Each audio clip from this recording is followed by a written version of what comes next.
I'm CK, and tonight I have a new lab coat. One of my subscribers sent me a note and said they were tired of seeing me in the same blue fleece all the time. So I said, okay, heck with it. I'll just get a lab coat. You can look at this all the time. Anyway, tonight we've got what looks to be a really quick project. It's from WHDTS. It's a rotating windmill funny red LED kit. And it's really small. So it's a really small windmill. We'll see how much fun it is to put together and see if there's any learning value in the kit. And I hope you enjoy the video. Let's see what's in this little bag.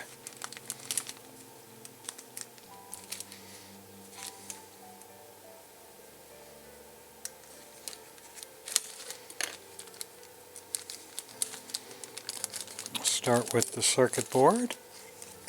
Oh, look at that. That's interesting. So, while this may be a little bitty guy, it's actually got a surface mount controller here. That's interesting. Switch, diode, bunch of diodes, 1, 2, 3, 4 resistors, and the switches and DC power in. I don't know how much. It doesn't say how much DC power goes into it, but we can experiment with that and see. I did not expect a surface mount component on this. I'm surprised. So there's 4 resistors, and that's good because there's no value for these resistors. So it's good there's only 4 resistors in the package. Bunch of red LEDs. 2 switches and the little surface mount component. I'm going to try and read this. I don't have a good magnifier right now.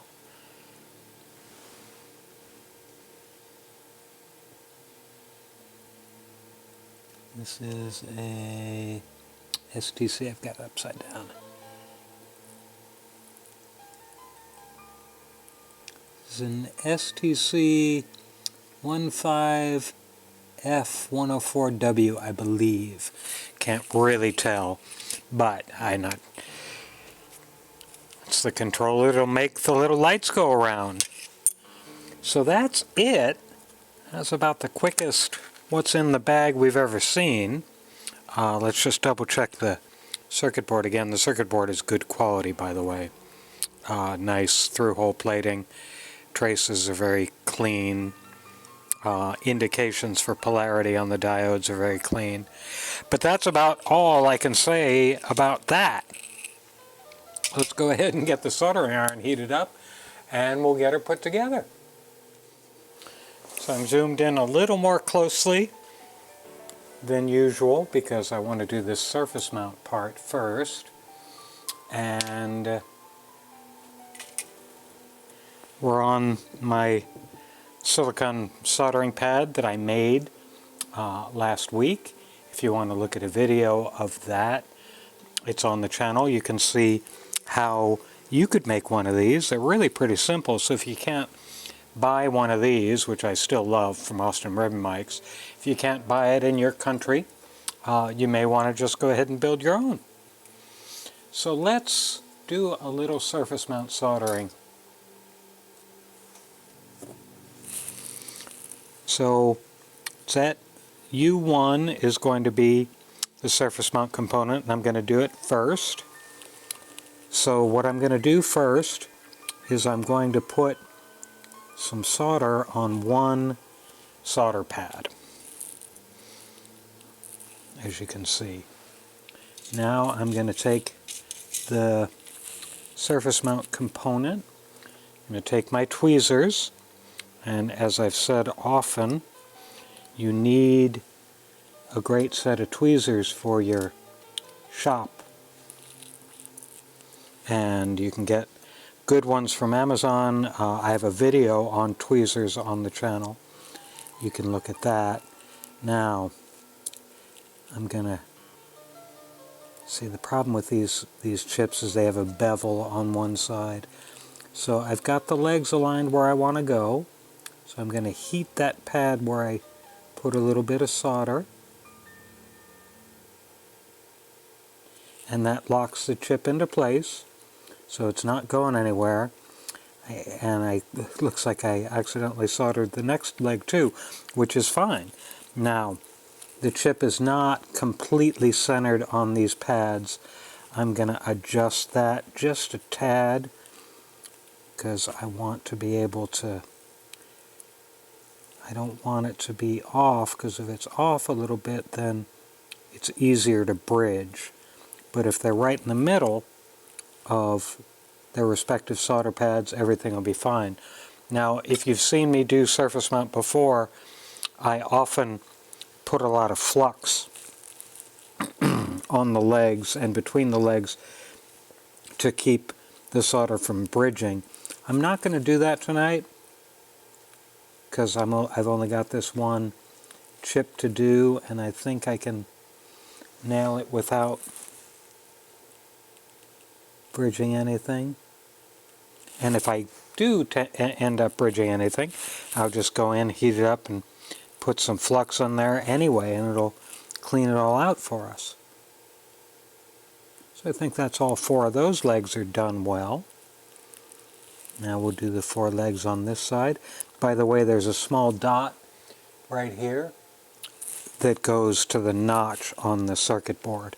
Again, there's no build instructions or QR code leading to build instructions on this, so we're just kind of winging it.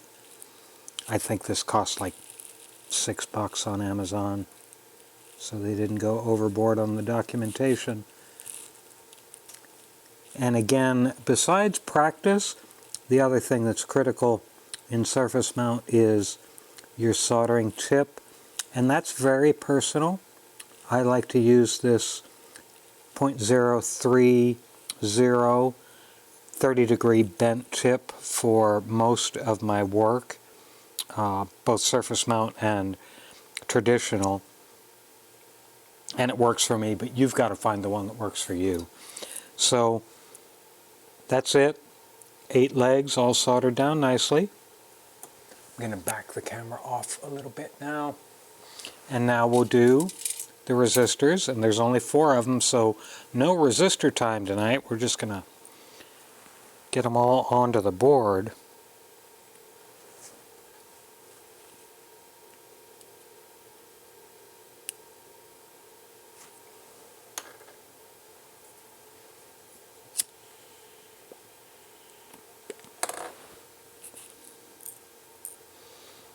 See what these are. These are 10Ks.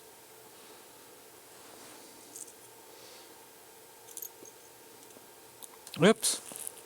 One of them fell on the floor.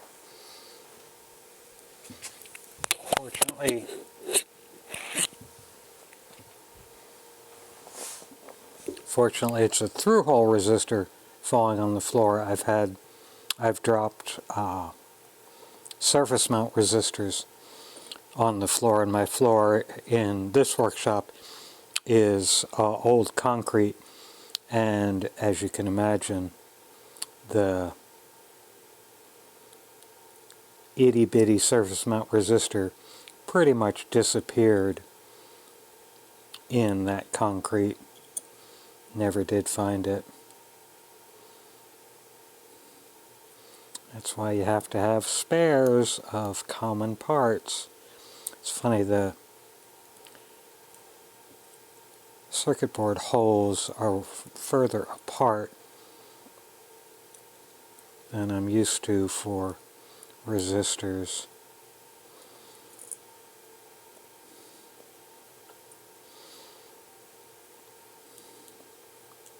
Because I'm bending the leads close to the body, and I should be leaving a little more space because these holes are further apart. I'll use up the rest of this really thin solder.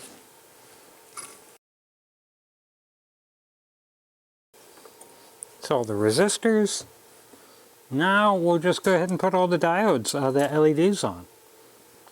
Again, they're very clearly marked which side is positive and which side is negative, which is useful as all get out.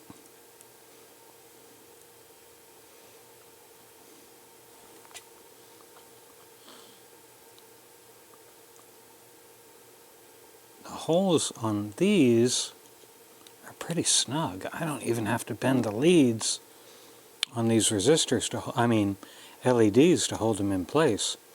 The holes are so snug, friction fit is working just fine.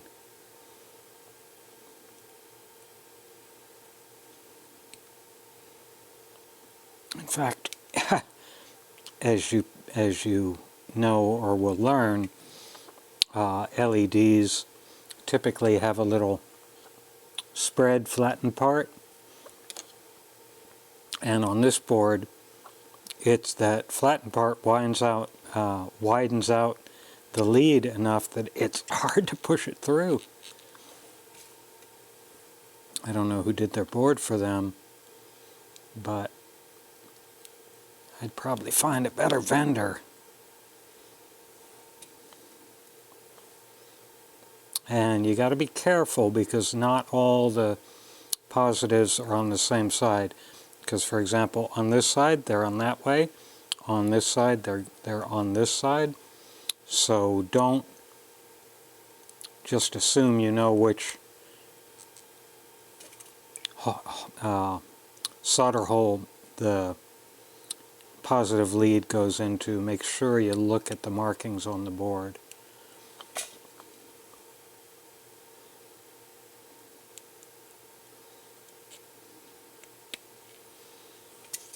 Oh, the other thing I didn't note, we have a two-prong pin header which we'll put in there for power, or they would like us to put in there for power. Again, I'm not sure how much power this takes. I'm going to start with 3 volts because that may be, LEDs themselves take that. So it's going to be a minimum of 3. We'll assume it's going to be something like 4.5, 5 volts USB type power. But we'll start low and work our way up. A lot of resistors for this little tiny, LEDs for this little tiny board. It's hurting my fingertips to push them through against the resistance of these solder holes.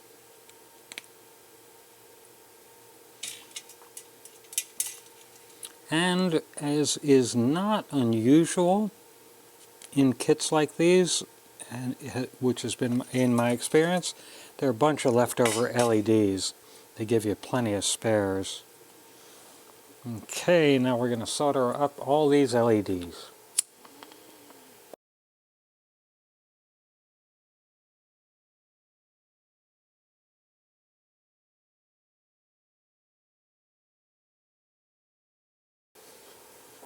Now we'll put the 2 switches in. They're just momentary push button switches, and they can only, the legs are positioned so they only go in one way,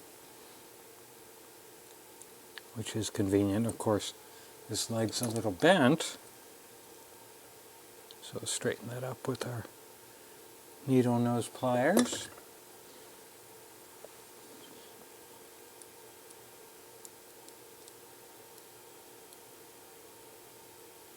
Didn't get it quite where I wanted it to go, so I'll adjust it with my pointy thing.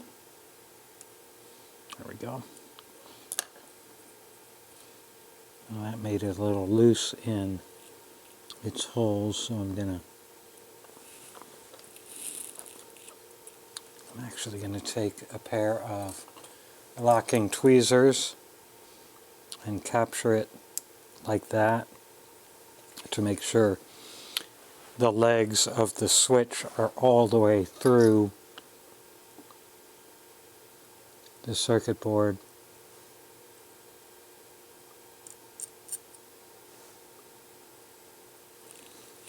Don't need to do that to the other one. The other one is very snug, so I can just solder it without having any additional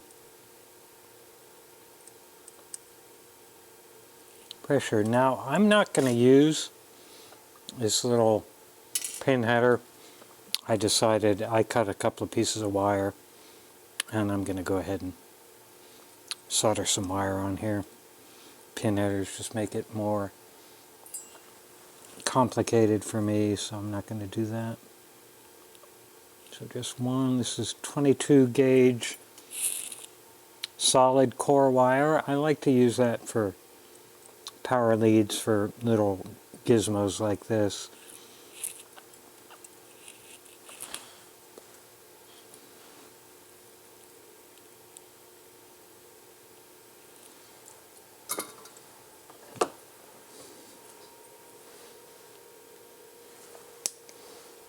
And that, my faithful viewers, is that. That didn't take long at all.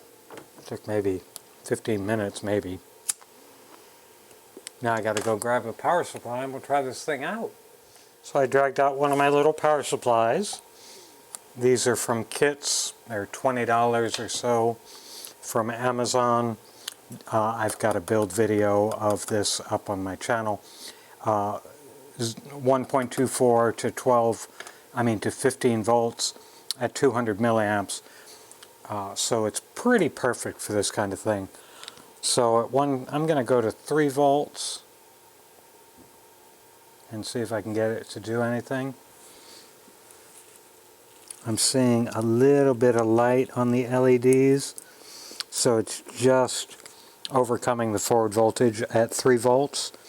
So I'm going to go ahead and go up to, there we go, that's 4.5. I'm going to go ahead and go to 5 volts. And that's what it does. It spins around. And it looks like I've got, let's see what these buttons do. This button stops it. This button stops it too.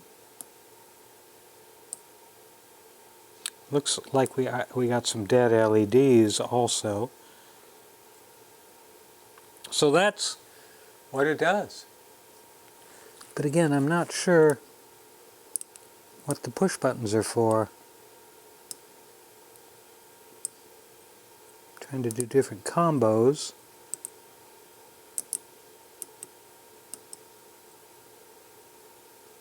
And yeah, it looks like we've got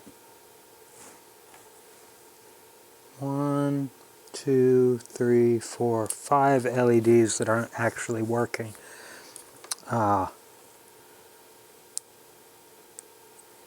And again, I don't know what the buttons do except pause things.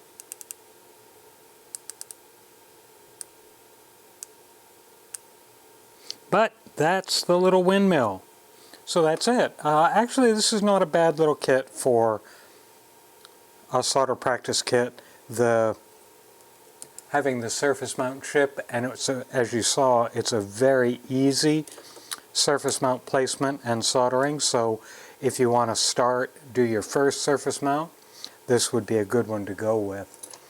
I could replace these LEDs with some of the spares they gave me, but I think this is the first and only time this is ever going to be on, so I'm going to pass on that. But a good kit, a good beginner kit, and at a very cheap price. Link will be in the description. Hope you enjoyed the video.